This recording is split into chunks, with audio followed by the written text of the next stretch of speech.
Dogecoin, and then the price shoots up. And then you also have people talking about blockchain having a 4-year cycle. Yeah. So with all of this thing happening, do you think this like pattern of the 4-year cycle and then of famous people just saying out things on Twitter and then the price shooting up and then coming down, like making this entire, all of this, the cycle of people doing that, making the blockchain environment unstable? Okay, so first of all, this 4-year cycle is no longer true, right?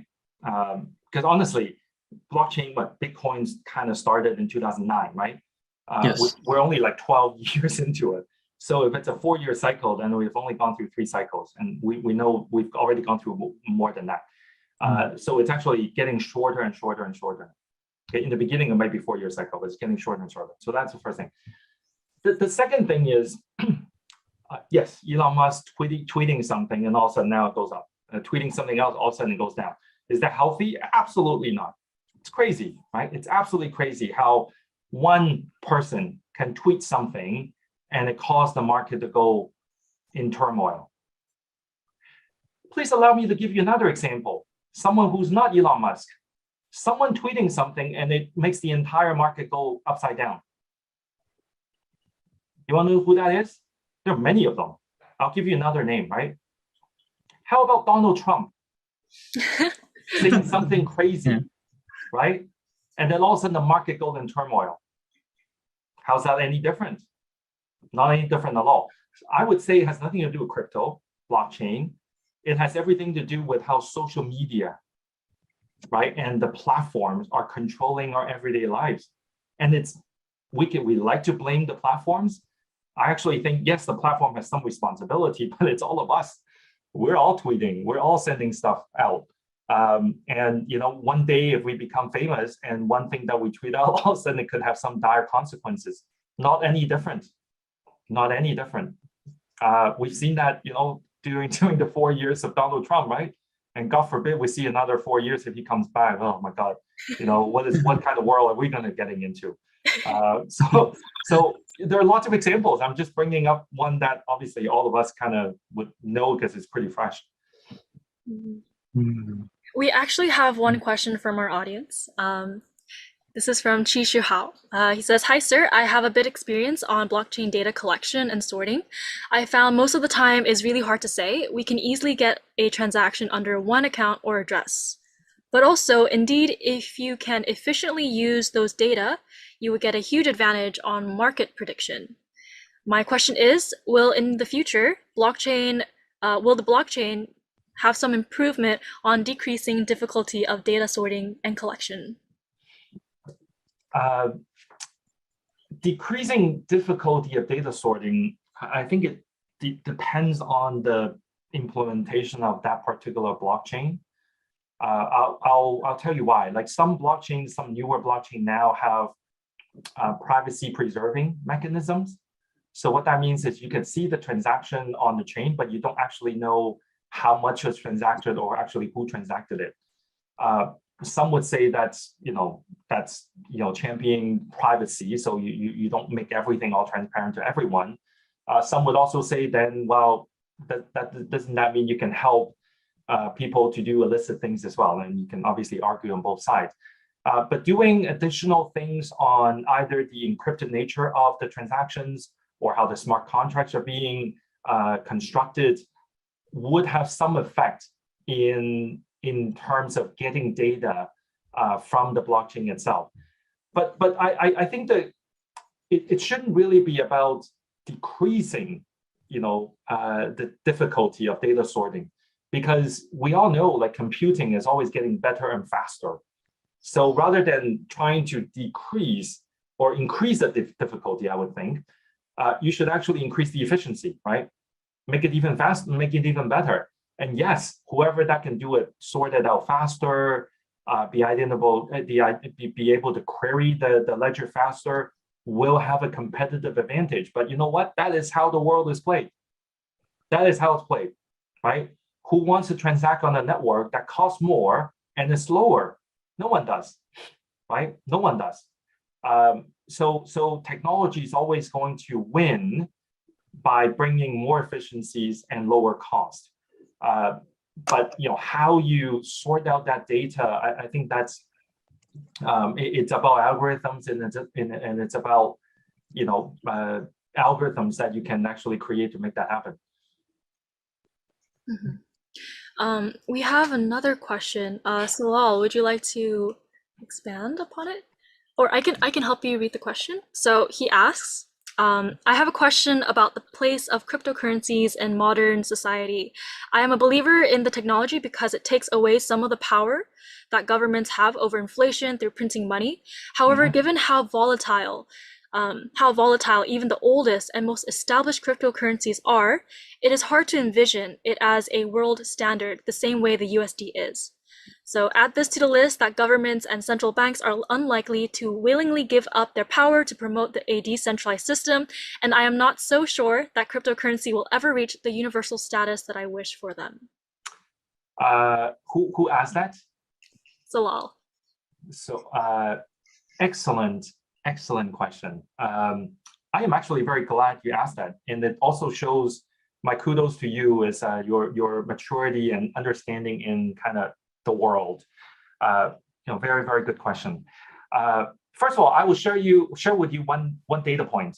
As of today, or a few days ago, there were 32 central bankers all converging to El Salvador to work with their governments to discuss Bitcoin as a legal tender.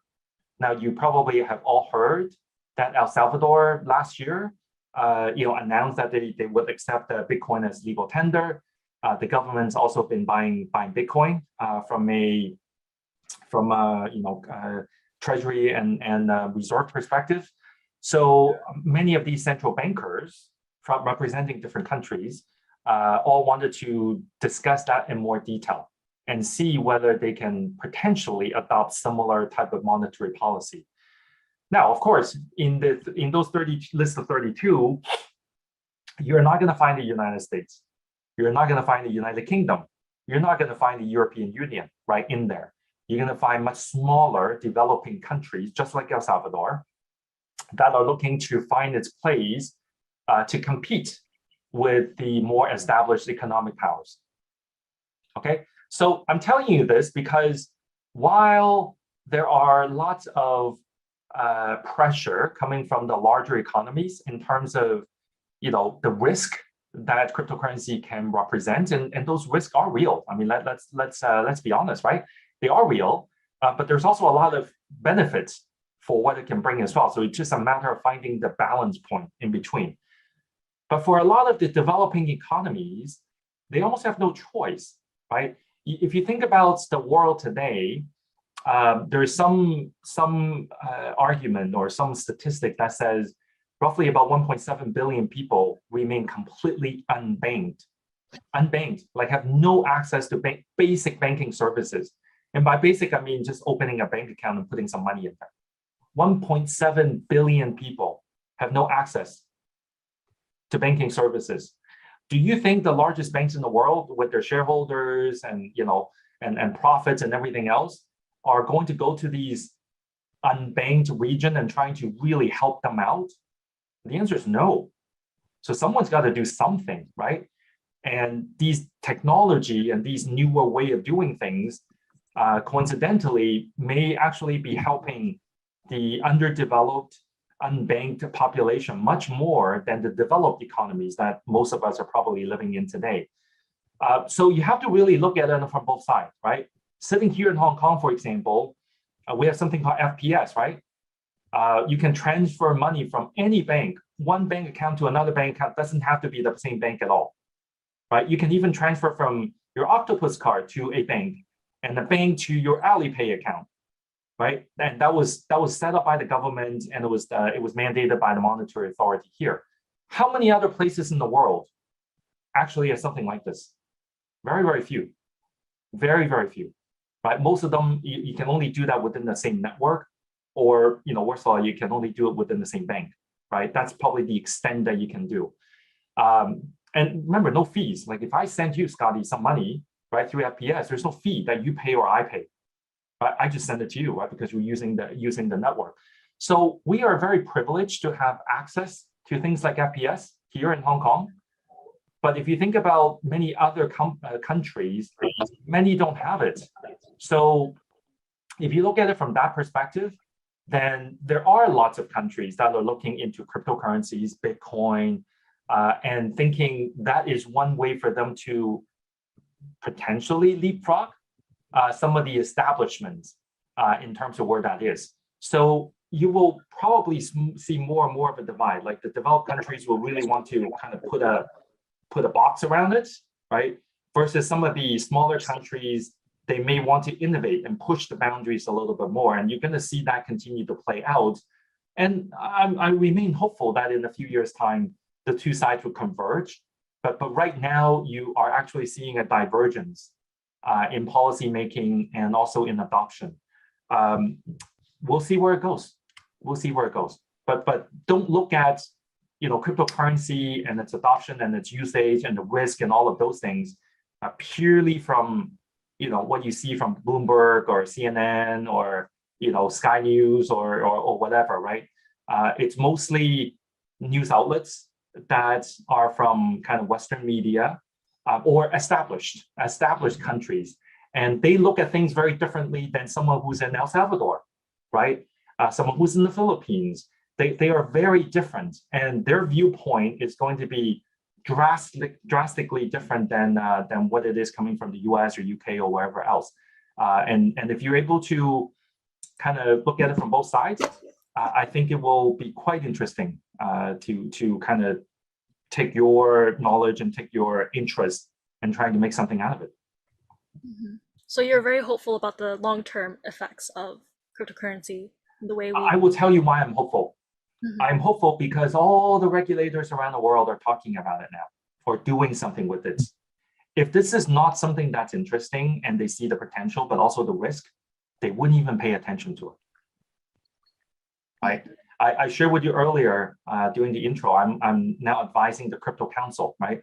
And our engagement point is very often through with the policymakers. And you can tell some policymakers are somewhat educated, most are not, right? So they are now writing regulation from a point of negativity because all they see is the bad stuff. So they're trying to create regulation just based on that. While we're trying to bring them more into a balanced view. There is the good and the bad side. So how do you actually create something that can protect the consumer, but at the same time wouldn't stifle the innovation? And that's a long process. That's a very, very long process, but it's needed to be done. And I don't think it's going away because governments are paying attention and institutions are paying attention. Like if any of you follow me on LinkedIn or Twitter, every now and then when I see like a big institution, doing something with digital currency in general, I like to tweet about it because this is yet another evidence that the bigger players are getting into the game. It's no longer just the smaller players, the niche players that are playing in this crypto insider circle. It's not. It is now getting much larger. And when it's getting larger, adoption is going to come. It's inevitable. Okay. I guess, Jeffrey, go ahead. Yeah, go ahead first. Okay. I guess I just want to do one more follow-up. So what would you say for the future generation of developers who are here and will be watching this recording later on? What is our contribution that you hope that we would do? What I'm hoping is you have an open view, open-mindedness in looking at this whole thing. That's the first thing, right? Because you see more negativity out there than, like, for example, Jeffrey, you were saying about environmental friendly. Well, yes. What if I were to tell you most blockchains are actually carbon neutral, right? Because you have you have Bitcoin, that is a proof of work network, and that's the first one. Yes, it does use quite a bit of energy and it continues to use more because the computational power required to solve these cryptographic puzzles that are increasingly complicated require you to have more computing power. So from an environmental perspective, Bitcoin as a network is terrible, right? It is terrible. But you have other blockchains, more popular blockchains, and even Ethereum now is moving into a proof of stake network. And that becomes a lot more the carbon footprints for it is much better. But I will bet you most of the news media that you talk to, they can't even distinguish between them because they don't know, right? I don't blame them. They're not technologists. They don't know. But more and more of that needs to come out so people really understand what that is. So I would say learn, but don't only focus on the negative aspect, focus on the broad aspect, the pros and the cons, the innovation, and also the potential risk. Pay attention to it so you are more educated. And when you're more educated, then when you're designing your own business or you're joining a business or startup, you will have a much more educated way to think about, what's your place in it and how you should be doing. So that's the first thing. The second thing is, again, if you're joining a hackathon, I'm assuming most of you are somewhat technical. Even if you're not an engineer, you probably have a technical mindset, right? That you can work with your fellow engineer team member to actually create whatever proposition that you're trying to do. So pay attention to things that are happening. Try it. If you don't try it, you'll never know. Like this hackathon, these problem statements that Scotty shared with me yesterday, they're fantastic problem statements because they're real world examples. Education, like all of you have either graduated or will be soon graduating. You have a whole life in front of you, but how do you actually prove to people that you joined this hackathon, for example, right? And how can you prove to them that not only did you join, but you actually were part of the winning team? Like, how do you prove that? You can tweet about it, sure, right? But anyone can tweet anything these days. We just talked about that. What if everything that you do, right? For example, if you join this PolyHack and Scotty and team sends you an NFT that proves that you were part of it, and you own that NFT and it's minted on the blockchain, it's timestamped. Now you actually have a trace of things that you have actually done. Adding that along with your academic records, other outside of school competition that you've joined, now you've got a very interesting profile that you can prove to people you have actually done it. You didn't make it up, right? It's not just something that you put on LinkedIn. No, you actually did it. So I think these problem statements really stimulate all of us to think about different problems that can be solved using these technologies, using these incentive mechanisms, and hopefully that brings more creativities and more real life problems can actually be thought about in a more thorough manner. We have sorry, we're running over time, but sorry. I've got time. It's okay. Don't worry about it. I've got time. Okay, our audience is going crazy because they want to ask a couple of questions. Sure. So maybe I will go to Matthew Kong. Matthew, you can unmic yourself. Oh, hello. Can you hear me? Yes. Great. Hello, Sean. My name is Matthew. I'm just an ordinary computer science student. Now, there's some people I want to talk about crypto specifically, the market of crypto. There's some people, some of my friends, who have been advocating using cryptos and NFTs to replace conventional currencies nowadays. So first of all, I really advocate for that. And why do you think people like to heavily invest and use unregulated currencies in their daily lives? So let me elaborate. Oh, by the way, Scotty, I think you're a crypto advocate. Please don't unfriend me or hate me after my hot take. Anyways, I think the problem with unregulated currency is that it's not backed by a Federal Reserve because it's not supposed to. You can't print money. You can't call loan. There's no such thing as increasing interest rate from banks. The money creation cycle, basic high school economics. So the market's basically bare bones supply and demand. So when the market crashes, like for example, I don't know if anyone here invested in Luna or Terra. My condolences to your bank account, by the way. I think it was at $80 at April, and it dropped to zero 2 weeks ago. And everyone at CNBC and Bloomberg just freaks out. So when scenarios like these happen, the government can compensate the losses of the general public. They can't back the market nor trace this currency because it's decentralized. They're not supposed to do that because there's no central registry of hashes. There's no central registry and there's no reserve. There's no central registry of hashes and there's no reserve. So why do you think, despite the risk and volatility, why would people still advocate it to generalize cryptocurrency? Thank you. That's my hot take. No, great question, Matthew. Let me ask you a question first before answering yours. Can you name me another currency that have dropped 60, 70, 80% anywhere in the world? Not I can recall. How about the Argentinian pesos? Or how about the Turkish lira? I don't think that dropped like I heard about no, it, but many of them over, not in a very short amount of time, but over a relatively short amount of time in the world of foreign exchange have dropped a lot, right? Have dropped a lot. And actually, if I were to ask you why they have dropped a lot, you would probably say, COVID obviously has something to do with it for sure. Inflation have something to do with it for sure. But the reality is most of it happened because these smaller economies have no way to combat the US dollar. And when the US government is facing all of their economic issues and decides that the way to solve the problem is to print more money, and because they're the largest currencies in the world, they're 70% of the world's reserve, then all of a sudden now everybody else suffer, right? Especially the smaller currencies. And that's why some of these over the last year, 2 years, 3 years have dropped a lot. And these are real world government-backed currencies. It's not really all that different. The difference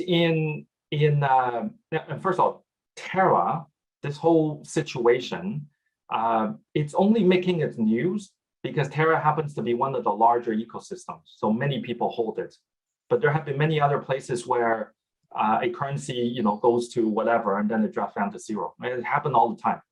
By the way, we've also seen companies where their stock goes up to a lot, and then it goes down to nothing, and they go bankrupt. We've seen the same thing as well. Don't think this is really all that different. The same thing has been playing out in the real world for many, many, many years. Now, this whole Terra situation is actually teaching us that when you're investing, well, you better be careful. If you don't know what you're investing in, maybe you shouldn't be investing, or maybe you should only invest very, very little, because otherwise you will be, losing, you lose your shorts in a sense, right? So these things aren't like, I know news media likes this. Look, news, when you turn on the news these days, what do they report? Basically everything that is bad that's happening in the world, right? War, inflation, COVID. Yeah, they hate crypto. CNBC hates crypto. There is nothing good. Like, they don't talk about good things that's happening. Even if they do, it's like a 30-second segment in a 2-hour newscast. So when things bad happens, people like to record it. I don't blame them. That's how it is. That's news cycle. People like to read bad news, all right? Even though good news is supposed to make us feel better, we are curious to hear bad news. But the crypto by itself, just if you look at the cycle itself, again, it's very short, right? Crypto hasn't the cycle that it's gone through like the stock market has. And every stock market is also different, right? Why do you think the Hong Kong stock market is much stronger than, maybe in the Bay, the Greater Bay Area? It's much stronger than the Greater Bay Area because Hong Kong stock market have gone through up and down quite a few times. So we know how to handle it, right? The system is mature enough to handle it. Crypto hasn't gone through that yet, right? That's the first thing. Second thing is crypto is predominantly a retail-driven market at the moment, retail. And when retail, you know how it is, right? I don't know what's the word in English. Sometimes like a sheep mentality, right? When one sheep turns, everybody turns along with it. It's only when an industry gets more mature, then institutions get in, and because institutions get in with a much larger percentage of the overall markets, that stabilizes it. And getting back to one of the point earlier, Scotty, that you were asking me, why do I think this thing is here to stay? Because the institutions are getting in. It's good because they're now putting their weight behind it, but we're still very, very early. And give it another year, 2 years, 3 years, more institutions get into it, maybe more even government go into it, more policies. You're not going to see the wild swings as you see today. This market is still too new. Still too new. Mm-hmm. So Hans has a question as well. Hans, would you like to go ahead? Yeah. So you mentioned that the NFT and blockchain is relatively new. It's been 10 years. So there has been a boom of NFTs as of late. For example, famous YouTubers or social media stars have started to mint their own NFTs. For example, Snoop Dogg, KSI, Logan Paul, those type of people. Do you think that the blockchain in the future would be mostly entertainment-based digital assets? For example, the metaverse items, for example, the clothes you can wear in the metaverse, NFTs of famous people, or like selfies of some random people? Or do you think it might just be a fad, just like some collectible things, for example, like Pokemon cards used to be a popular item that costs thousands of dollars, but now it's steadily declining as a collector item. So my question is, what's the future of blockchain? Will it be entertainment-based digital assets like within the metaverse and NFTs? Yeah. Okay, Han, you're mixing quite a few things together in your question. So let me kind of do them one by one. What's the future of blockchain? Well, more technology is going to come in, more innovation is going to happen. Blockchain is going to get even faster, more transparent, everything else. It's just like technology innovation, cycles. Nothing to be talked about there. If you're talking about digital assets and you're talking specifically about things like NFT, then like I said before, NFTs that have very little value today will continue to have very little value tomorrow. Today, it may have some value because someone is hyping it up, but tomorrow, once people all realize there's actually no value, then the value is going to drop. Right? No different.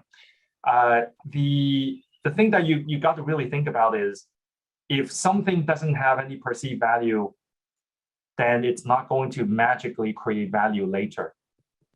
Even if there's a hype, the hype will always die, and then the value will go away.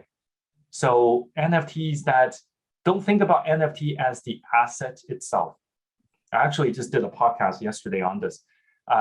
And don't think about NFT as the asset. Think about NFT as access, not asset, access, okay? Because even if it's a picture, I have a picture here, but I got the background, so you can't see it right now. But I have a digital photography that a friend of mine took. He's a celebrity photography, so he took one, and then he minted it as NFT, and I bought it. Right now, I see value in it because I really like this print. Other people may not, so the value is all in me.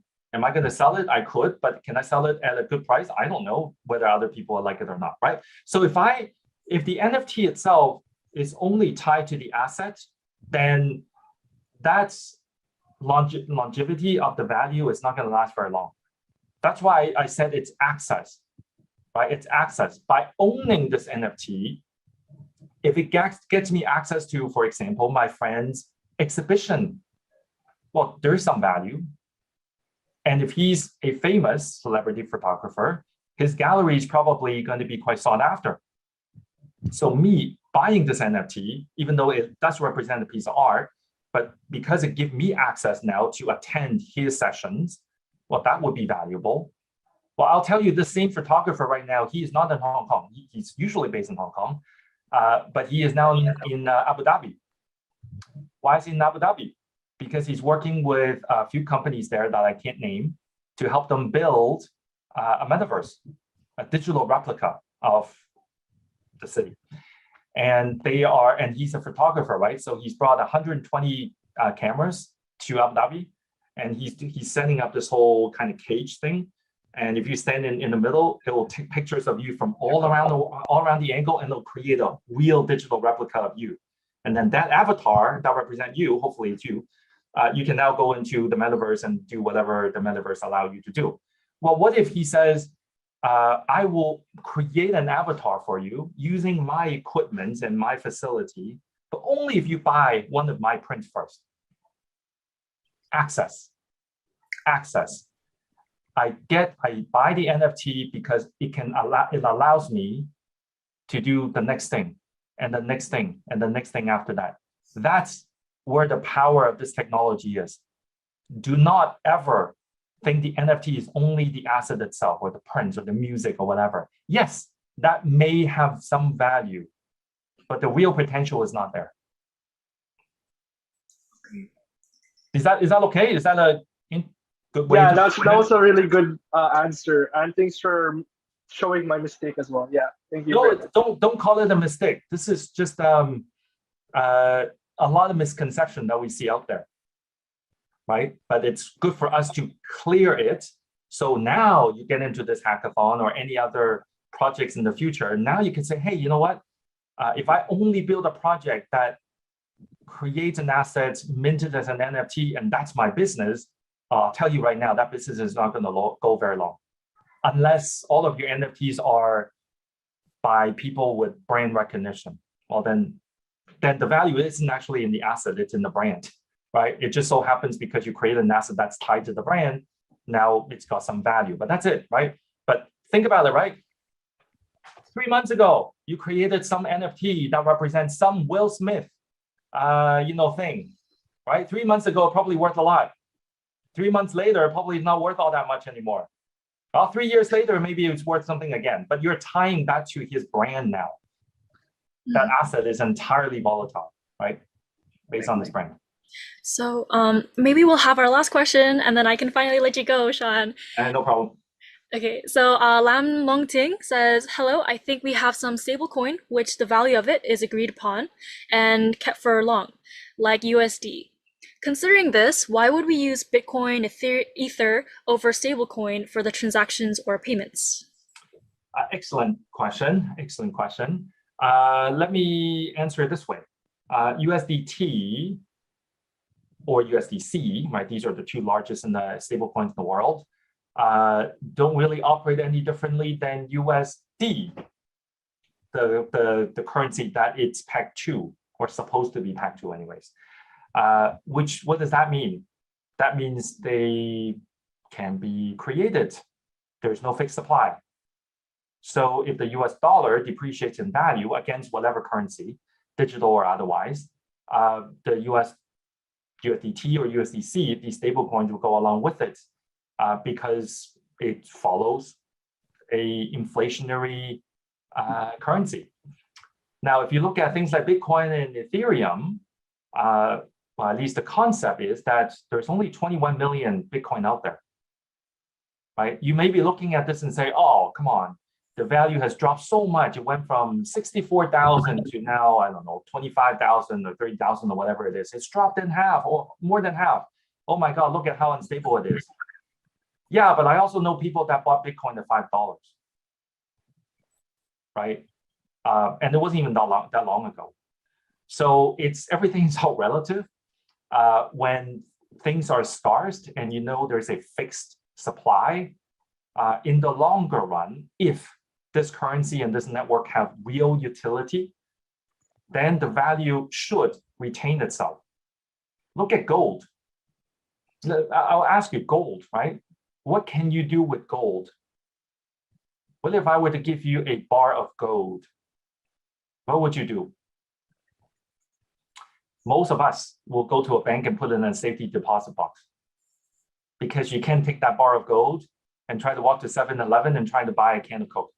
You can't, no one will take it. So you would say, okay, well, is that gold valuable? Of course it's valuable, there's a price for it. But is it valuable in terms of utility? Not really. I'm sure the 7-Eleven person would love to take your bar of gold, but you're not gonna give it to him or her, right? Because it's worth a lot more. So everything's all relative. Things that are scarce, like gold, precious metal, and Bitcoin in a sense, they operate in very similar manner. That's why some people call Bitcoin the digital gold. Gold also go up and down. We've seen that a lot as well, right? Things that you can't create anymore will inherently have some value over the longer term that it retained versus a currency that can continue to be printed. I'll leave you with this. I know that was the last question, so I'll leave you with this, Scotty, if I may. You guys go Google the US dollar in terms of its peg All right. Look back in the 1970s. I think it was 1972 or something. The US dollar used to be pegged to gold. So the US dollar can only be printed as much as the gold that it has in its reserve. But in the 70s, there were financial crises. There was the Vietnamese War and all of that stuff. The world was highly unstable. The US government needed more money. So they lost the peg. And they started to, print like the way that they're printing today. Now, if the dollar is pegged to gold, then I would absolutely think the US dollar is highly valuable.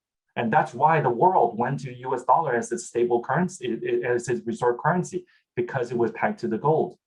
But now not anymore. It's only still considered as a true global reserve currency because of how strong the US is. But when that perceived power goes away, then I don't know where the US dollar is going to go. Anyways, go Google it. You'll see the world works in very funny ways. That'll be my my Googling of the night. Thank you so much, Sean. Of course. Okay, so thank you so much, everyone. I'm pretty sure everyone took away something really valuable today in the 1 hour 30 we've had with Sean Lee. Yeah, so that's it for tonight. Thank you so much, everyone.